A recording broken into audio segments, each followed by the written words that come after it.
Okay, let's get started today. Today we're going to be moving somewhat quickly, so it's one of those days where it's important that you've read the textbook before you come to class. I'm going to be focusing on the topics that are, I think, the most difficult that to experience I've learned students have problems with, and we're also going to be doing some in-class exercises today. I'm not going to spend a good deal of time talking about Dr. Planck's notes. I think for the most part they're pretty self-explanatory and are a good review. I will talk briefly either at the end of this lecture or more likely at the beginning of next lecture about some of the substring manipulations that he's doing. But as for the rest of it, I think that's code that you should be, that's primarily review and you should be able to understand on your own, although I'll be more than happy to answer questions about it. Also, before we get started, the lab TAs tell me they got lab 0 graded. They're working on getting the other ones graded. They actually apparently had lab 0 graded for a few days and had forgotten to unmute the grade. So they should now be available. Some of you got zeros because the tar files you submitted were empty. If you got a 0, you still can resubmit and receive at some point deduction. So don't despair if you're one of those who got a 0. It was because your tar file was empty. If necessary, talk to a TA, find out what needs, how to do a tar file, because you don't want to keep submitting empty tar files, but you can get points back. Also, a couple things I've been seeing as I'm helping students with Lab 2 that you need to be careful about. First of all, when you are writing complicated conditionals, things like you might say if count plus 1 is greater than 10, or say count is less than 20. And I'm seeing a lot of failure to parenthesize. This is very dangerous because while you know that you mean to say that count plus 1 is greater than 10, there's no guarantee that that's how, what you intend is that it first evaluate count plus 1. And then you want to compare that to see whether it's greater than 10 or whether it's less than 20. There's no guarantee the computer is going to see it that way. Okay? It has what is called the precedence of operators, and you could get into bad situations where it does things like think that, oh, what I'm really doing is comparing 10 or count, which is always true because 10 is always true. Okay? And it may then think that it is comparing 1 against the result of this comparison, which is always true, and 1 is never greater than 1. You can see it's going to quickly devolve into something you totally did not mean to have happen. So please use parentheses to group your expressions or you may come to grief. Okay, the second thing that I've been seeing is a lot of code that goes, and we told you this is a good idiom, but I'm seeing while cn into pixel. And then I've seen some code in here that says if cn.fail. Okay, this is impossible. If you're testing for an air condition in here, it can't possibly ever get to there. Can someone tell me why? The first condition, if that succeeds, then by definition, this condition is false. If this succeeds, then this condition must be false. Okay, so there's no way that this code will ever be evaluated. So if you think you're testing for failure inside that while loop, you're not. Okay, which also probably means that you meant to be doing that test outside of the while loop and you didn't. Okay? The other thing I've been seeing is testing after this while condition, so it's not always like that, but after the while condition, I'm sometimes seeing tests like if num pixels, where you're counting the number of pixels you input, is greater than rows times columns. Well, that may or may not work. If you did a resize where you resized your array, if you resized your vector, say in vflip, to say R rows and C columns, then you've probably already core dumped by the time you never reached that statement. You've probably already segfaulted it. Because as soon as you got to the first pixel beyond this amount, you step beyond the 2D vector. And as soon as you do that, you're going to get a segfault or some kind of termination of your program. So you can't make that check late. You have to check immediately before you assign the pixel to that 2D vector. Okay, so I guess the bottom line is I'm seeing a lot of error checking code that is either too late, the horse has already left the barn, or error checking code that can't possibly execute because it's inside a while loop and you wouldn't be inside that while loop if the error condition were true. Okay, so you need to be careful about these kinds of things when you're checking error conditions. Okay, questions about that? Okay, so moving on. First thing I wanted to talk about today is how functions work. Okay, you probably looked a bit at how functions worked in 130. It's one of the reasons why 130 is a prereq for 140. So if you remember from CS 102, hopefully you remember that variables come into existence when a function is called and they cease to exist when the function exits. And for example, if I try here in this function, which is being called from main, if I try to access something like user inches in here, it won't work because user inches is visible only to main. It's not visible to feet into centimeters. Now, we did not tell you in CS 102 how the computer manages this, but it's important you know how it manages it. Okay? And the book gives a nice, albeit somewhat too fast, animation. So there's something that is called the stack, which is called a stack because it's similar to how you stack plates or trays. Those are stacks. And it stores your local variables and your parameters on this stack. So when you run main, it starts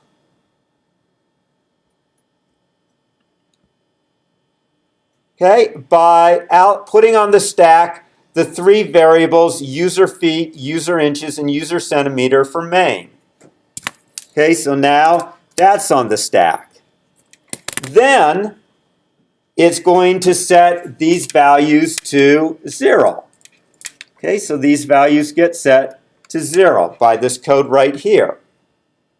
Now we're calling feet into centimeters, passing it user feet and user inches. So what happens is that it now allocates new memory on the stack. It pushes what is called a stack frame. So each of these memory areas for each function is called a stack frame. You should get used to that term. Okay, hopefully you were introduced to it in 130. Okay, it stores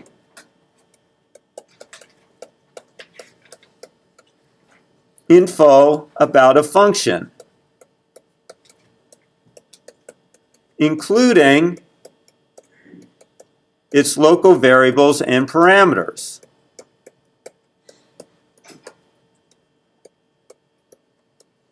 So you can see here that actually in feet and in inches are parameters, and they're stored on the stack.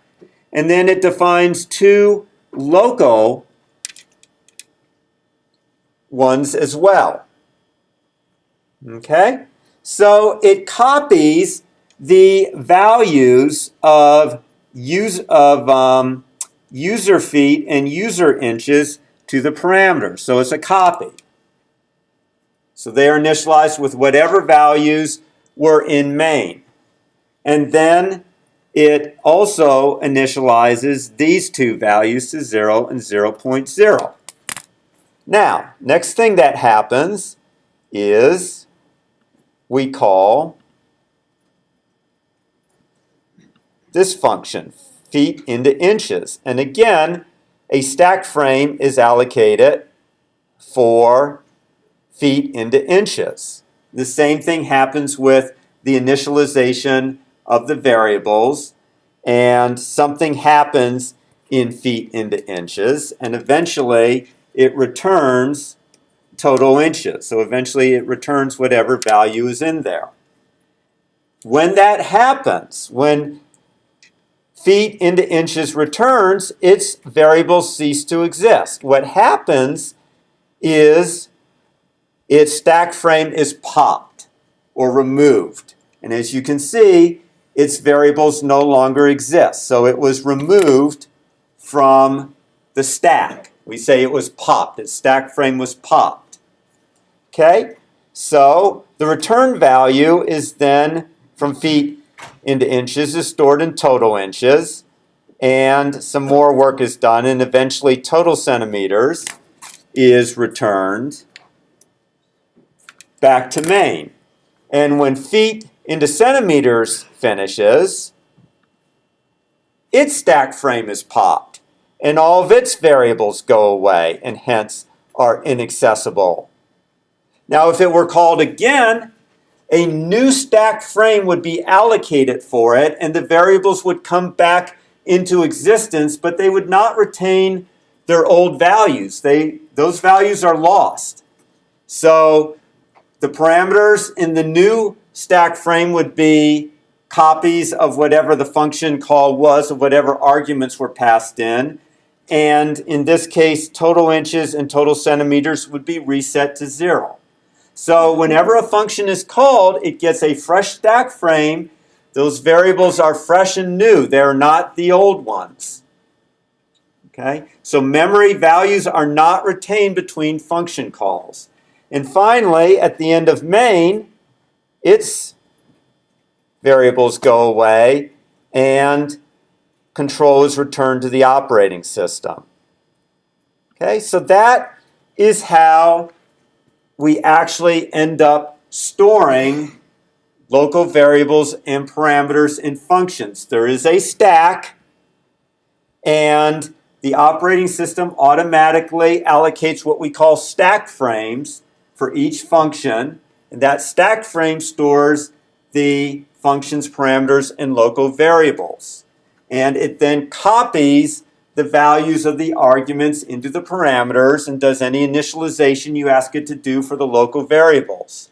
Then when the function returns, that stack frame is popped and those variables disappear. Now, the book goes into even more detail in its next diagram, and that's important too. In 130, you saw assembly language. Okay, again, that was to help prepare you for 140. So the compiler compiles your source code down into assembly language, and then that assembly language is further compiled down into machine code. So that code is put at a certain place in memory. Here, its address is 3 through 50-something. So you can see that findMax, the function, is put at location 50, and main is put at location 3. Okay? And there's instructions. So also, then the variables are assigned memory locations in the stack frame. Okay? So here, what actually happens is memory location 96 is sent to 0 because memory location 96 is the location for X. Okay? We set memory location 97 to 0 because it is the memory location for Y. That's what Y equals 0. So the initial 3 instructions are doing initializing of the local variables. Then there's some instructions for the cin statements. You don't have to see what the assembly code looks like. Just know that there's some instructions that are reading values. In this case, you can see that 777 was read into X and 888 was read into Y. Okay, now, so these were the cin instructions. Now we have the code for Z equals find max. So what happens is right here, these are the instructions for this statement right here, Z equals find max. So first of all, the compiler generates instructions to copy the arguments to the parameters in the stack frame. So the parameters in the stack frame are at stack locations 100 and 101. So the values of X and Y are copied to A and to B.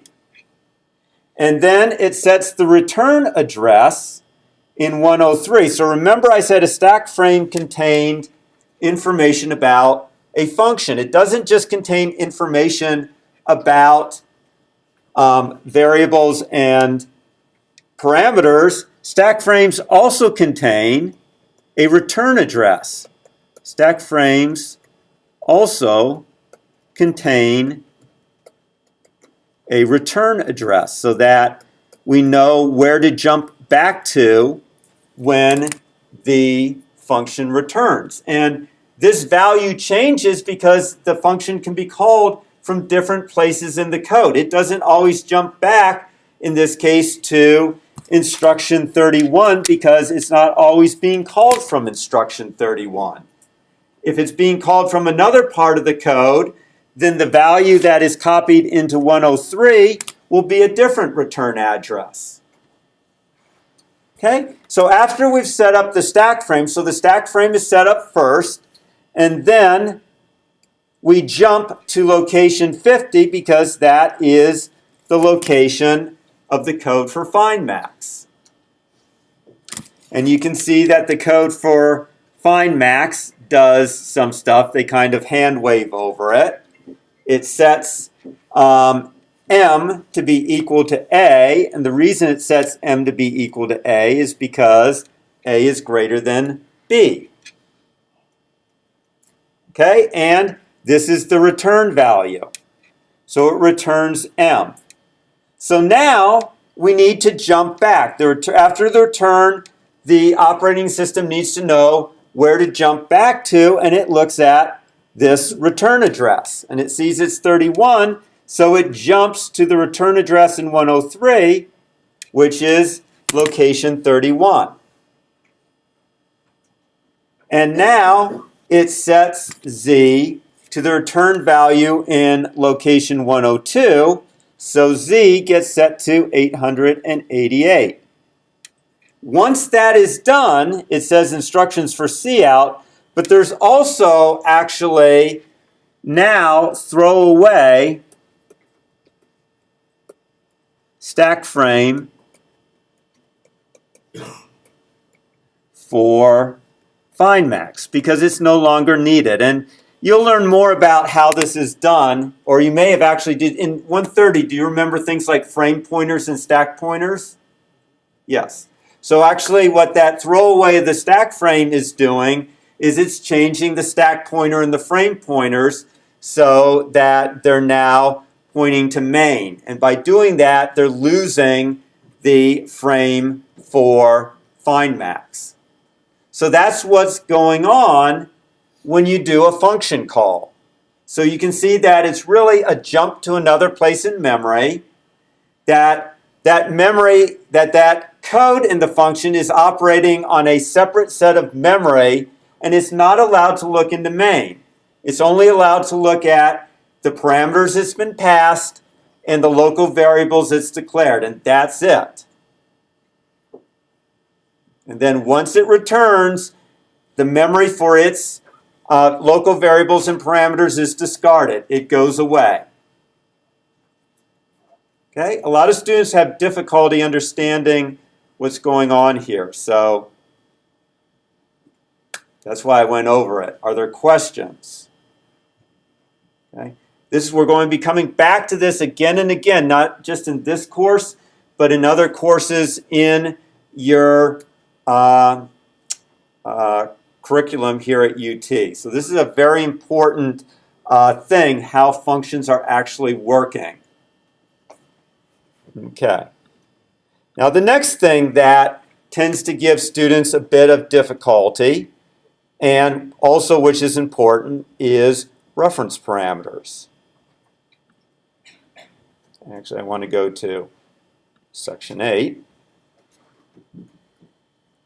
So normally when you pass a parameter, it is done by value, which means its value is copied to the corresponding argument, and if you change that corresponding argument, there's no effect on the value back in main.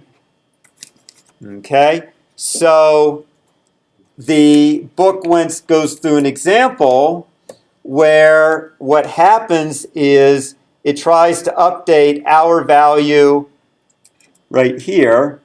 It tries to update our value and min value, which you can see are two arguments. But back in main, nothing happens to these two. Because really what happens is our value, let's see, down here there's a separate stack frame, time val, our val, and min val. And the changes all occurred down here. Okay, in fact, the book had an animation, which I'm not going to go through, showing you that. So the issue with pass by value parameters is you can't, if you modify the parameter, it doesn't change the corresponding argument back in main. And sometimes you want to do that. For example, you may here want to modify user hours and user minutes. Or the example we gave back in 102, you might want to swap two variables, x and y. Okay? But the problem, if you swap two values, x and y, is actually, let's say down in swap, the parameters are actually a and b. What you end up changing is not x and y. You end up swapping a and b, which is no good. You don't swap x and y. So you sometimes need to declare parameters by reference.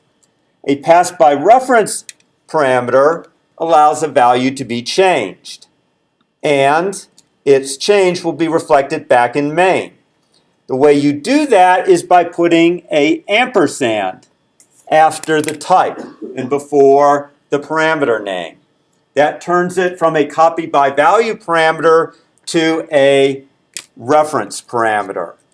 So the ampersand says it's a reference parameter, and now any changes that we make down here to our val and min val will be reflected back in user hour and user min, as the animation in the book showed.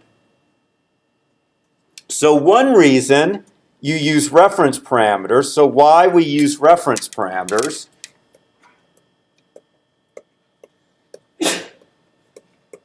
or I should say when. So when to use reference parameters. One, when you want to change the parameter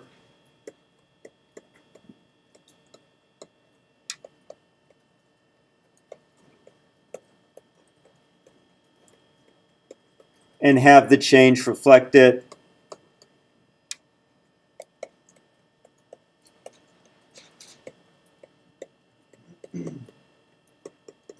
in the corresponding argument.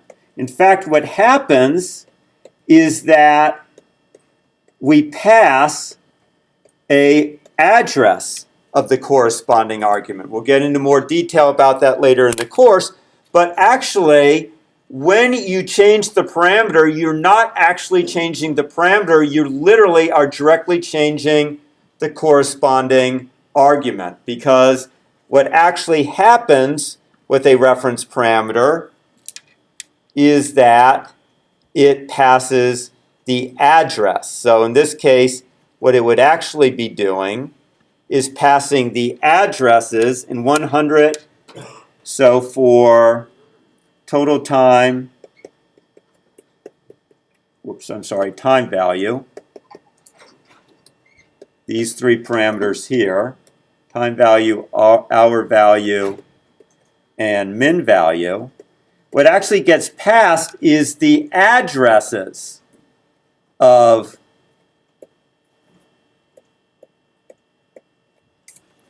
the corresponding arguments. And when the program goes to change these parameters, it says, oh, these are reference parameters, and it actually goes to the addresses indicated by the reference parameter, and it changes those arguments directly. Similarly, if you ask for the value of one of those parameters, it notes that it is an address. It goes to that address and returns the value at that address. So we use reference parameters when we are going to change the parameter. The second time we use it is even if we don't want to change the parameter, when we pass large objects. Because we don't want those large objects to be copied, okay, such as vectors. And later when we get to it, it will be other things that we consider, like hash tables or sets or maps. Okay, when we pass, or oftentimes we pass strings by reference because strings turn out to be objects. Now, we're not as hard on you if you don't pass a string by reference, but we definitely expect you to pass vectors by reference, regardless of whether you're changing them or not. And the reason is, if you pass a vector by value, its entire contents will be copied. And if that's a PGM file that is 1 megabytes of values, 1 million values, it's going to copy 1 million values, and that's really expensive. Plus, all that memory has to be allocated on the stack. It takes up a lot of memory on the stack. There's limited stack resources. Memory isn't infinite.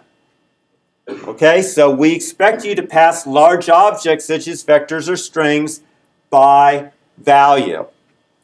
And if you want to make it clear, we're not going to be strict on it, but if you want to make it clear that something should not be changed, you can always put a constant in front of it. So you might have, for example, void swap, and you might have const. Now, actually swap, you're probably swapping something, so let's call it sum. You might say const sum vector int v. So that tells the compiler that you have no intentions of changing anything in the vector, but you're still passing it by reference. So you might ask, well, why not always pass things by reference? And the answer is efficiency.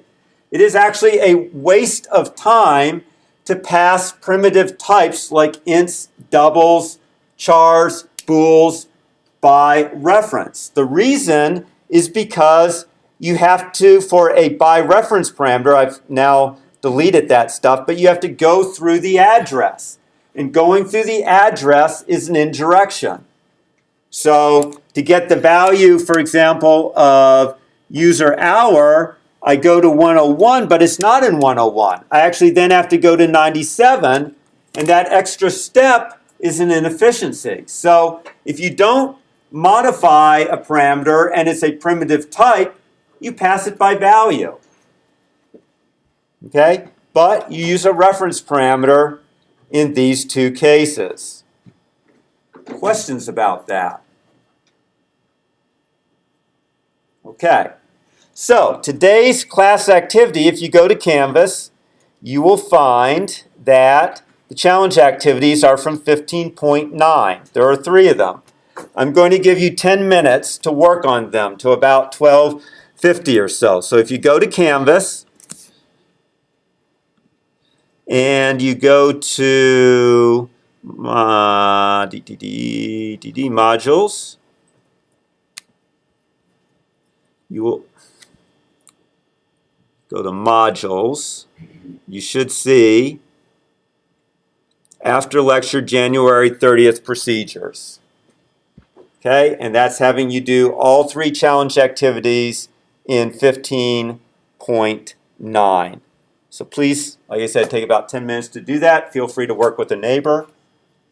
If you have questions, raise your hand. I'll get around to answering them.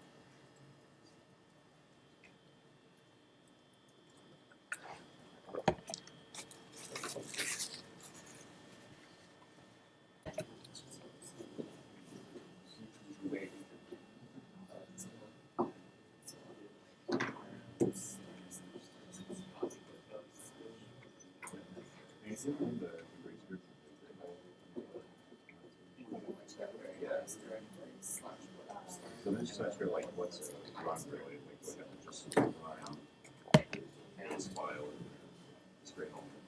Yeah, it could work, but.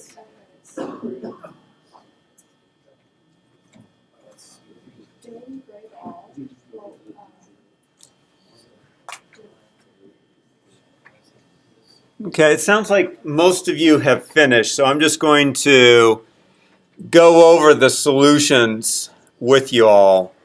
The first one was basically just trying to get you to write a function call. So it was using an existing function called getUserInfo, and you were needing to,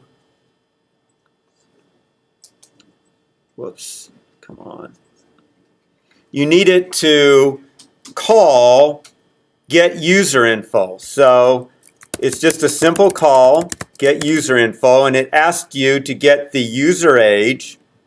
So we'll do user age and the username.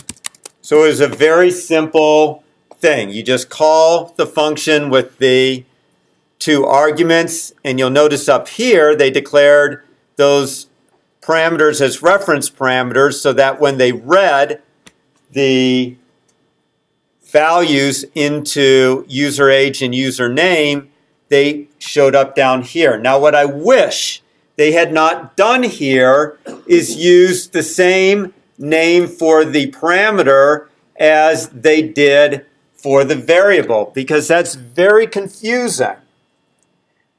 It is not necessary for the parameter to have the same name as the argument. Okay, think about it. You're using functions all the time in your program, like printf is one that you're using. And when you use printf, it has you're passing it different variables, which obviously cannot correspond with the parameter names that printf has given to them.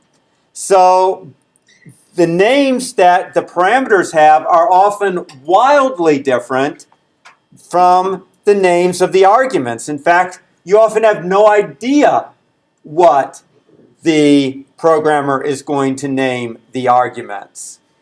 Okay, so the fact that the book gave the same name to the corresponding argument and parameter was pretty bad because it made it look like there was somehow a link that was not there. Okay, second one. You are actually asked to write a piece of code to modify or replace each period with an exclamation mark. Okay? Now, the key to this is knowing that a string can be treated as a vector. So you can actually iterate through the string just like it's a vector. So I can say I less than sentence text dot size, I plus plus, and then I just look at each entry in sentence text and do a comparison. Now each entry is a character. So I look to see if that character is a period, and if it is, I replace that period with an exclamation mark. Okay, and that's the code. So it is simply treating the string here as a vector, and then looking, so I iterate until I reach its size, and then I can access each entry of the string just like a vector. Each entry is a character, so not double quotes but single quotes. And because I pass the string by reference, it ends up changing the corresponding argument down here in main. Okay, so questions about that one. I felt like that was the hardest of the three problems because you had to recognize that a string could be treated as a vector. No need for fancy stuff like iString streams or anything from the string library. Just do it character by character. Okay, and then the last one.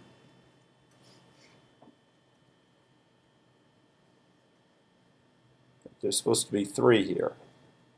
There we go. It asks you to modify a vector parameter. And in this case, it's making you write the whole function. So it is getting a little more complicated because now you are expected to write the whole function. In the previous problem, it gave you the function header. This time it said you've got to write the function. So first of all, you have to realize it's a void function. Okay, it's a function that doesn't return anything. You can tell that by looking at it, for example, the function call. Sometimes I get questions, how do you know? Well, look at the call. It doesn't return anything, so it's a void.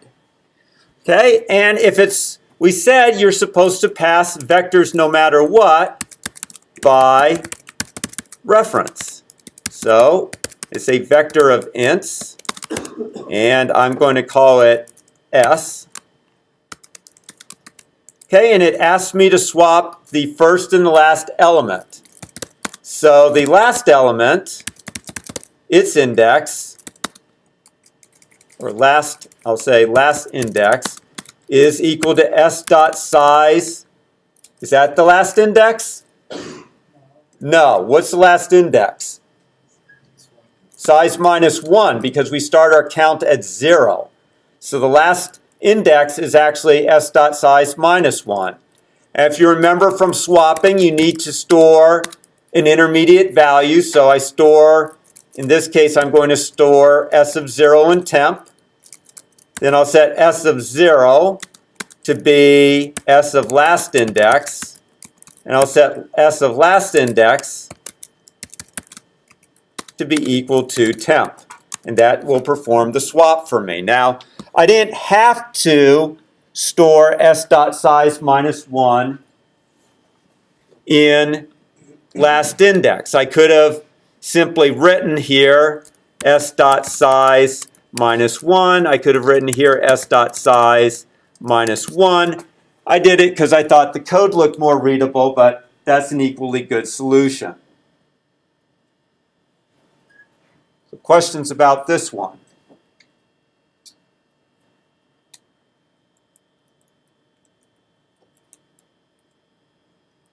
No questions? Okay. Now we come up to the last one of the day, not last one of the day, last problem that you'll be working today.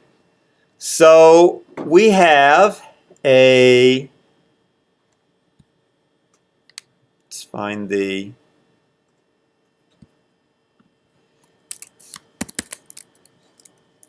I have a question. okay. So if you pass by reference for the string, what's the difference between dot size and dot length? There should be no difference. Dot length and dot size should be the same. I believe they're synonyms. Yep. So you can use either one.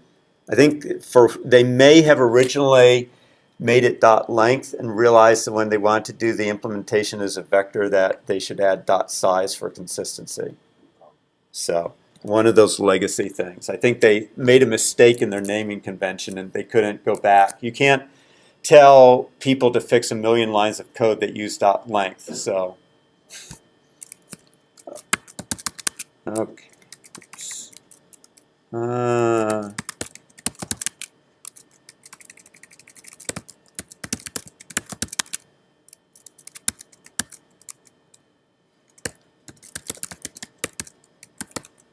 Okay, so let's make sure, I think you have to look at this problem statement. So this is about the biggest I can make it. So look at this problem statement for a moment. I'll give you about a minute to read it.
I put up an example of a skew symmetric matrix to give you some clarity on what such a thing might look like.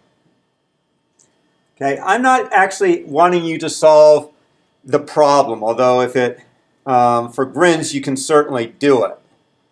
What I actually want you to do is simply set up the matrix because it will give you practice with functions, with string streams, and with 2D vectors. So this matrix that you're going to be creating is a 2D vector. It's a vector of vector events.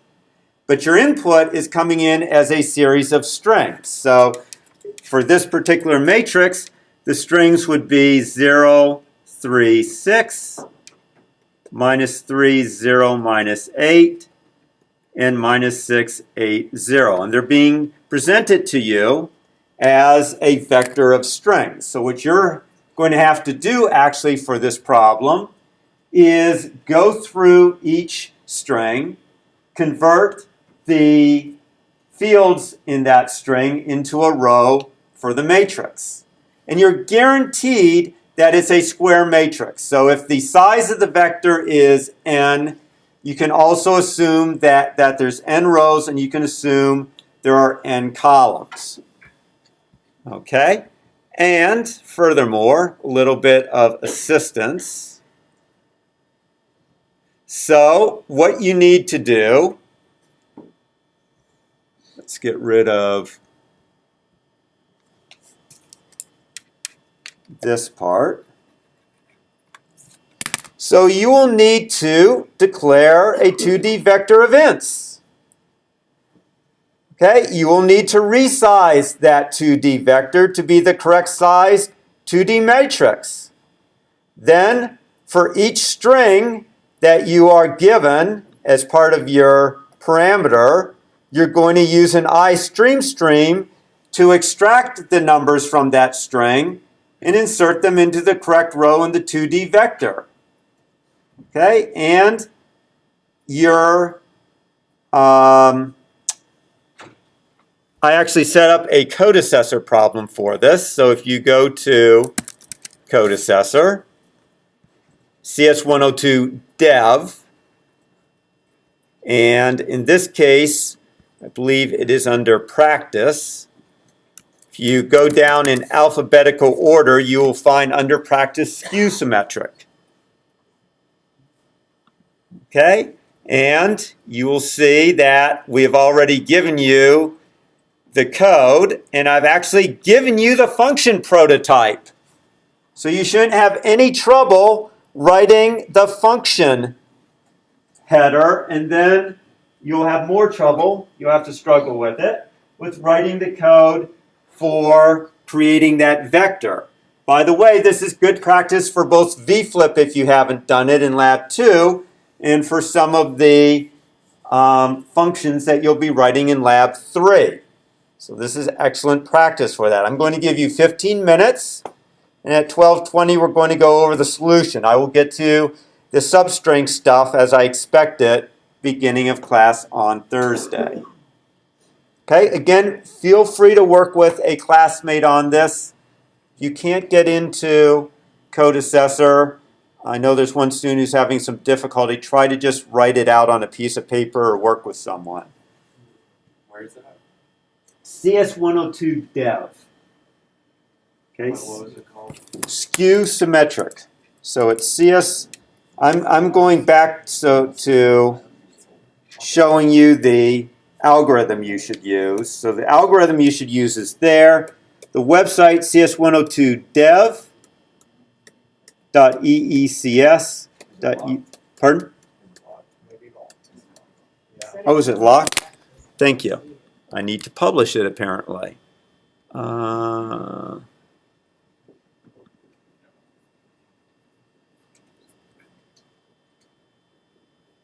Unpublish. Should be. Did you look in practice? Practice isn't like Oh, it's not open to you. Okay. Let's see here. Let's go to.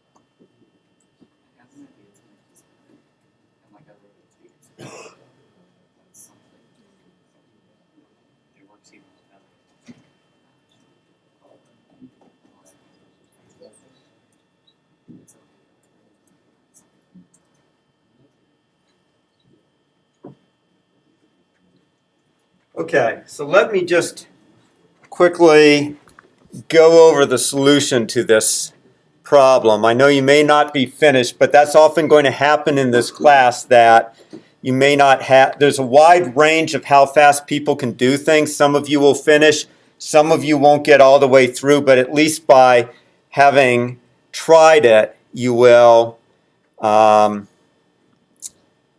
hopefully it will have gotten your mental gears grinding on it, and so that will help then when I go over it, as opposed to my just saying, hey, this is the solution. Okay, so you just start by copying the function prototype. So it's a vector. This is what you are filling up, and here's your vector of strings. I told you you needed to use a iStream to unpack each string, and the I and j you'll be using for your row and column indices. So you know in advance how many rows you have because it is the number of rows in the vector of strings. So the most efficient thing to do, since you know in advance how many rows there are, is to immediately resize V to be the number of rows. And then I iterate through my string vector.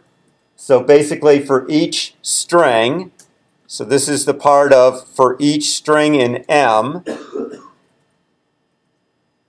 Okay, so this for loop implements for each string in M. And what I need to do is use an I string stream to extract the numbers from that string. So I have to remember to clear the buffer before I stuff the current string into it. The current string is S of I. Okay, once I've cleared and stuffed the string into the buffer, I also have to make sure that I resize the current row to have the right number of columns. So the outermost resize only made the vector v have s dot size rows. So when I was done, it had n rows, but they all had 0 length. So what I have to do is, before I can stuff stuff into each row, I have to resize that row to have that many columns. And because I guaranteed you that the matrix was square, that the number of rows is the same as the number of columns, here you're allowed to say s dot size. Rather than saying, for example, I could have also said s of I dot size, because that would have, no, I couldn't have actually. Glad I didn't do that. I actually had to say s of I dot size. So that was, the number of rows is the same as the number of columns. And then I know, I was guaranteed that every string is going to have the correct number of entries. So this is me iterating through that string and reading the next integer n into the ith row and the jth column. Okay? This is very similar to what you can do for the PGM files in your labs. Because in the PGM files, you know how many rows there are, you know how many columns. The one thing that will change is this would not be size, this would now be the number of rows, and you'd replace this with the number of columns. So that's a little different.